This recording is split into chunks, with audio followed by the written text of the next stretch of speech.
ஜூலை 1 முதல் சனி பகவானின் ஆட்டம் ஆரம்பமாக போகுது. இந்த 3 ராசிகளுக்கு பெரிய சோதனை காலம். ரொம்பவே அலர்ட்டா இருக்கணும். உங்க ராசி இதுல இருக்கான்னு தெரிஞ்சுக்கிறதுக்கு முன்னாடி மறக்காம நம்ம சேனலை சப்ஸ்கிரைப் பண்ணிட்டு வீடியோவுக்கு ஒரு லைக் போட்டுடுங்க. நவகிரகங்கள்ல நீதி அரசர்னு சொல்லப்படுற சனி பகவான் ஜூலை 1 முதல் தனது கோச்சார நிலையை மாற்றப் போறார்.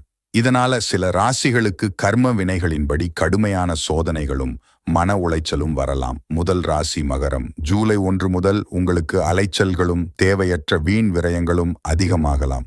பண விஷயத்துல யாருக்கும் ஜாமீன் கையெழுத்து விட்டுறாதீங்க, ஏமாற வாய்ப்பு இருக்கு. இரண்டாவது துலாம் ராசி. உங்களுடைய தொழில் மற்றும் வேலை செய்யற இடத்துல தேவையில்லாத பிரச்சனைகள் வரலாம்.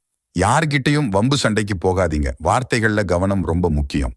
மூன்றாவது ராசி மீனம். உடல் ஆரோக்கியத்துல அதிக கவனம் தேவை. குடும்பத்துல சின்ன சின்ன கருத்து வேறுபாடுகள் வந்து மன